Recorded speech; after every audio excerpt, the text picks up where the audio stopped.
Praise the lord. మన ప్రభువును మన రక్షకుడైన యేసుక్రీస్తు వారి పరిశుద్ధమైన ప్రేమ కలిగిన నామంలో మీ అందరికీ మా హృదయపూర్వక వందనములు. ఈరోజు దేవుని వాక్యము, ఇందువలన నీ దేవుడైన యెహోవా నీ కార్యములన్నిటిలోనూ నీవు చేయు ప్రయత్నములన్నిటిలోనూ నిన్ను ఆశీర్వదించును. ద్వితీయోపదేశకాండము 15వ అధ్యాయము 10వ వచనము. Then because of this the Lord your God will bless you in all your work and in everything you put your hand. Deuteronomy chapter 15 verse 10.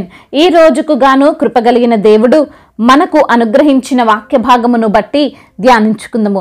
ప్రభునందు ప్రియమైన సహోదరి సహోదరులారా, మనము దీవింపబడాలి అంటే, మనము దేవుని చేత ఆశీర్వదింపబడిన వారముగా ఉండాలి అంటే, మనము ప్రతి ప్రయత్నములో సఫలతను చూచువారిగా జీవించాలి అంటే, మనము దేవుడు చెప్పిన విధంగా చెయ్యాలి.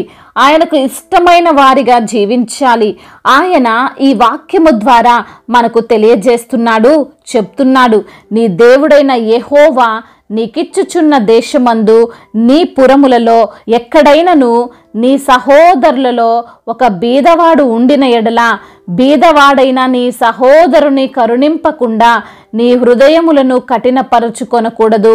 నీ చెయ్యి ముడుచుకొనక వాని కొరకు ఆవశ్యకముగా చెయ్యి చాచి వాని అక్కర చొప్పున అక్కరకు చాలినంత ఆవశ్యకముగా వానికి అప్పియవలెను అని. ఆ రోజున ఇజ్రాయేలీలు ప్రజలకు దేవుడు ఆజ్ఞ ఇవ్వడం జరిగింది. అనగా దేవుడు బిడ్డలైన వారు ప్రతి ఒక్కరూ ఇంకొక సహోదరుని పట్ల, ఇంకొక విశ్వాసి పట్ల సహాయ భావము కలిగి ఉండాలి, ఆదరణ కలిగించే వారిగా ఉండాలి. వారు నిజముగా అవసరతల్లో ఉన్నారు అని నీకు తెలిస్తే వారిని ఆదుకొనుటకు సిద్ధ మనస్సు నీవు కలిగి ఉండాలి అని. అవును ప్రియమైన సహోదరి సహోదరులారా, విశ్వాసులుగా జీవిస్తున్న మనలో సహాయము చేసే గుణము తప్పక కలిగి ఉండాలి. ఆదరించే స్వభావము మనలో నిండుకొని ఉండాలి. అలాంటప్పుడు మనము దేవుణ్ణి నిజముగా కనబరుచు వారముగా ఉంటాము. అలా అడిగిన వారందరికీ ఇవ్వాలా అండి?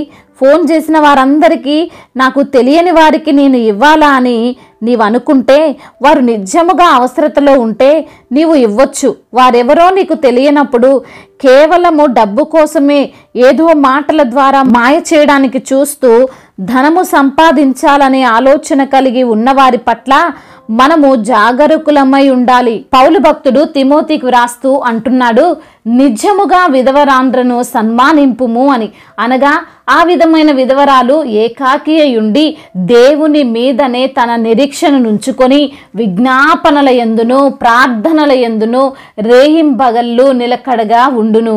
అనగా నిజముగా అన్న మాటను మనము జ్ఞాపకం ఉంచుకోవాలి. అబద్ధంగా కూడా ఉంటారండి అంటే ఖచ్చితంగా ఉంటారు. పేరుకే విధవరాండ్రుగా, పేరుకే పేదవారిగా, పేరుకే దీనులుగా ఉంటారు. కానీ నిజముగా వారు అటువంటి గుణము కలిగి ఉండరు, అవసరత కలిగి ఉండరు. అయితే ప్రియమైన సహోదరి సహోదరులారా, ప్రభు ఈరోజు లేఖనముల ద్వారా మనకు తెలియజేస్తున్నారు, నిజముగా పేదవారిగా ఉన్నవారికి, నిజముగా అవసరతలు కలిగి ఉన్నవారికి మీ కన్నులారా వారి పరిస్థితిని చూస్తున్నప్పుడు వారికి సహాయము చేయకుండా ఉండకూడదు. వారిని ఆదుకోవడంలో ఆలస్యం చేయకూడదు. బహుశా ఈ రోజున మీ సంఘంలోనో, మీ కుటుంబంలోనో, మీ స్నేహితుల్లోనో అలాంటి వారు ఉన్న ఎడల, వారి ఎడల మనము కనికరమును కలిగి ఉండాలి. వారికి అవసరమైనంత మనము ఇవ్వకపోవచ్చేమో కానీ మనకు కలిగిన దానిలో కొంచెమైనా ఇస్తే, అలా ఇంకొందరు కొంత సహాయము చేస్తే తప్పకుండా వారి అవసరత తీర్చబడుతుంది. వారికున్న బలహీనతల నుండి, వారికున్న బాధలలో నుండి బయటపడగలుగుతారు. వాక్యం సెలవిస్తున్నది. ఆ విధంగా సహాయము చేసేవారు, చేసిన వారు వానికి ఇచ్చినందుకు మనసులో విచారపడకూడదు. ఒకవేళ ఇచ్చి కూడా ఎందుకు ఇచ్చానని విచారపడితే దాని ప్రతిఫలము మనము అనుభవించలేము. దయాదృష్టి గలవాడు తన ఆహారములో కొంత దరిద్రునికి ఇచ్చును, అట్టివాడు దీవెన నొందును, వెదజల్లి అభివృద్ధి పొందిన వారు కలరు అని. ఈరోజున దేవుడు సెలవిస్తున్నాడు, నీవు ఆశీర్వదింపబడాలంటే నీవు నీ కార్యములన్నిటిలో, చేయు ప్రయత్నములన్నిటిలో విజయమును చూడాలంటే నీవు కనికరపడే వ్యక్తిగా ఉండాలి. బలహీనులను, పేదవారిని ఆదుకునే హృదయము కలిగి ఉండాలి. అయితే ప్రియమైన సహోదరి, సహోదరుడా, ఎవరికైతే సహాయము చేశావో, ఎవరినైతే ప్రోత్సహించావో, ఎక్కడైతే దేవుని పని కొరకు విత్తావో అక్కడ నుండే సహాయం మరలా నీకు తిరిగి వస్తుందని అనుకోవద్దు. వారేదో నీకు తిరిగి సహాయము చేస్తారని అనుకోవద్దు.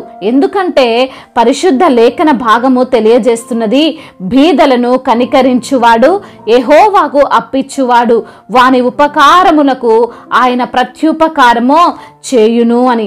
అంటే మనకు ప్రత్యుపకారము చేసేది దేవుడేనండి. మనము చేసిన మంచి పనికి గాను, మన కరుణగల హృదయానికి గాను మనల్ని కాపాడేది, కరుణించేది, విజయమునిచ్చేది, సహాయపడేది ఏ మనుష్యుడో కాదు, సర్వశక్తి గల దేవుడే. కాబట్టి నీవు ఆశీర్వదింపబడిన వ్యక్తిగా జీవించాలని ఆశపడితే కరుణగల వ్యక్తిగా నీవు మారాలి. సహాయము చేయుటలో ఆనందించే వ్యక్తిగా నీవు ఉండాలి. దేవుడి ఈ మాటలను దీవించి మన హృదయములో ఫలింపచేయునుగాక. వాక్య భాగమును బట్టి ప్రార్థించుకుందాము. ప్రతి ఒక్కరు కూడా ప్రార్థనలో ఏకీభవించగలరు. ప్రార్థన. మహాశక్తి సంపన్నుడా, కృపా కనికరములు కలిగిన దేవా, జీవము కలిగిన మా ప్రియ పరలోకపు తండ్రి, జీవాధిపతివైన దేవుడవు, సర్వోన్నతమైన స్థలములపై నివసించుచు నిత్యము వేవేల దూతలతో పరిశుద్ధుడు పరిశుద్ధుడు పరిశుద్ధుడని గాన ప్రతి గానముల చేత కీర్తింపబడుతున్న తండ్రి, మీకు స్తుతులు స్తోత్రములు చెల్లిస్తున్నాము. మరి సమయములో మీరు మాతో సుస్పష్టముగా మాట్లాడిన విధానాన్ని బట్టి మీకు స్తోత్రములు ప్రభువా. అవునయ్యా, మేము చేయు ప్రతి కార్యములన్నిటిలోనూ, మేము చేయు ప్రయత్నములన్నింటిలోనూ మీరు మమ్మల్ని ఆశీర్వదిస్తానని తండ్రి మరొక్కసారి మాకు జ్ఞాపకం చేసి ప్రభా మమ్మల్ని ఎంతగానో ధైర్యపరిచినందుకు స్తోత్రములు ప్రభువా.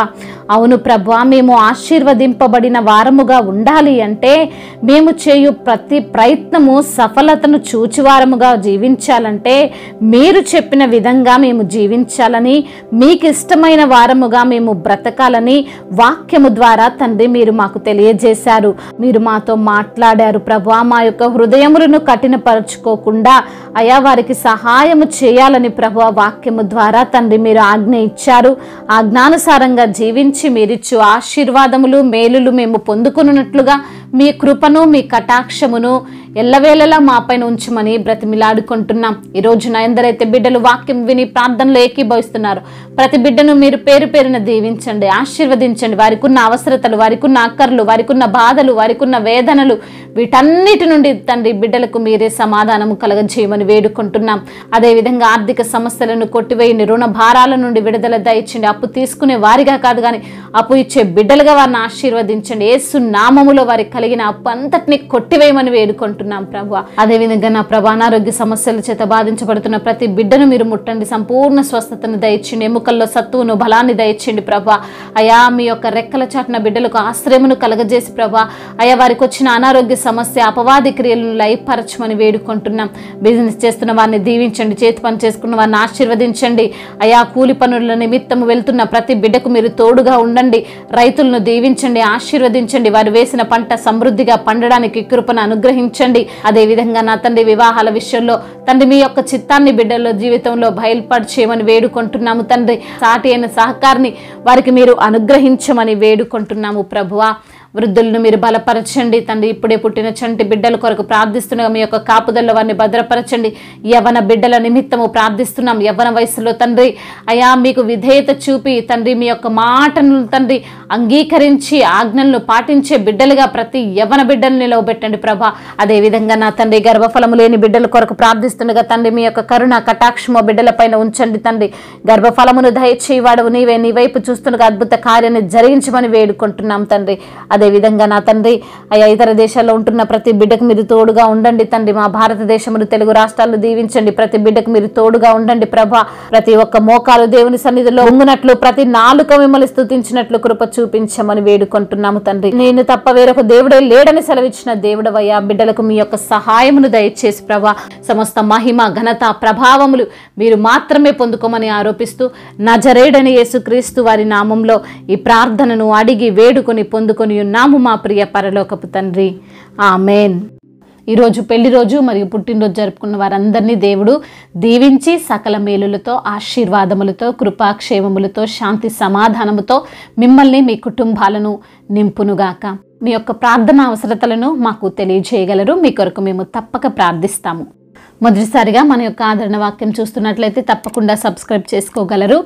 ఈ వాక్యం మీకు ఆశీర్వాదకరముగా ఉండినట్లయితే అనేకులకు కూడా ఈ వాక్యాన్ని పంపి మీరు కూడా దేవుని యొక్క రాజ్య సువార్తలో పాలిభాగస్తులు కావాలని దేవుని పేరిట మనవి చేసుకుంటున్నాను. మీ గాడ్ బ్లెస్ యు ఆల్. దేవుడు మిమ్మల్ని దీవించి బలపరిచి స్థిరపరచునుగాక.